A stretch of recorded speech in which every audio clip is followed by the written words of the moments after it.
Before I came to Islam, my life was really kind of focused on drink, drugs, having fun. The whole kind of purpose of life was just to have fun, have a laugh. And it's just a way of kind of making your life bearable until you die. I tended to kind of be in a kind of heavy metal crowd, hanging around a lot of people with similar interests, which weren't always the best company to keep. My first experience of seeing Muslims was the 9/11 attacks. I remember I was quite young at the time and I wasn't completely aware of what was going on. In fact, I ran to one of my friends after seeing the news report and I told him that the tourists had declared war in America because I'd never heard of terrorists before. As the war was unfolding and I was seeing more and more about the war in Afghanistan, I started understanding that these people were Muslims and that the Muslims were doing these horrible atrocities across the world. So from that kind of media bombardment, I started getting a strong hatred for Muslims. So much, in fact, I tried to join the army 3 times with the goal of wanting to go over there and kill as many of these people as I could, to do my bit for the country and to make it a bit safer for my family. I thought they were kind of the big evil of the world. I started hearing a bit more about Islam. It was the last time I was applying for the army. I came across this radio station. It was at a time when I was listening to conspiracy theory radio and things like this. And it was a radio station from the American government called Terror Talk.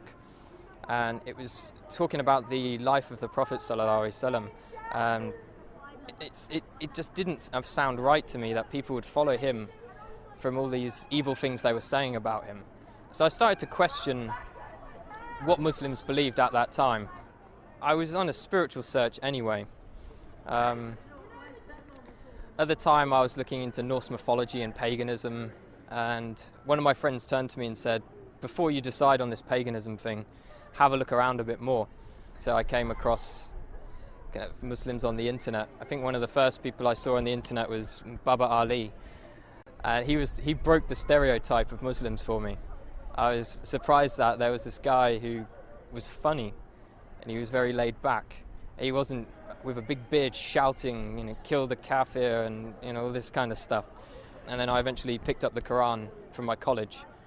When I had it, I actually thought I was picking up a terrorist handbook, and I was a bit worried that MI5 were going to come after me as soon as they saw me take it out of the library.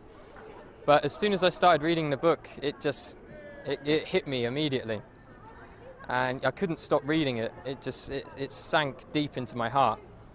And as I kept continuing through the different surahs, I remember reading about the people in the fire having boiling water to drink, burning their throats.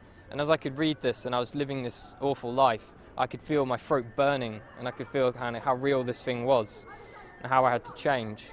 The first day I went to the mosque, I spent all day there reading, and my mum called me in the evening and asked me where had I been all day, and I said I was at a mosque. She's like, what? No, you can't be at a mosque, you're a Christian. Christians don't go to mosques. And she was very, very shocked and thought I was going down a bad path. That was my mum's original reaction. After a while she started to accept it. She'd done a lot of crying. I'm not too sure why she was crying. I think she felt I was rejecting everything she'd taught me. A lot of people say when they find Islam, it's as if they've come home.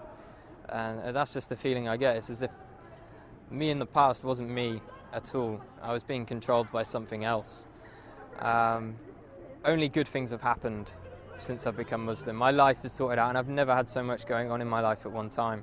If I was going to give advice to someone else who is thinking about Islam, I'd definitely tell them to come to the mosque and speak to a man of knowledge, not search the internet for the answers.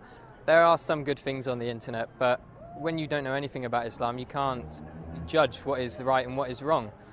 So it's much better to speak to someone, spend time with the Muslims. I spent many weeks in their company, and you get an understanding of who they are and what kind of quality of people they are. Don't be afraid of what your family think. I've had many people, and myself as well, was worried about what my parents would think. And at the end of the day, Islam is for you, it's for you. You can just hope the best for your parents will come afterwards.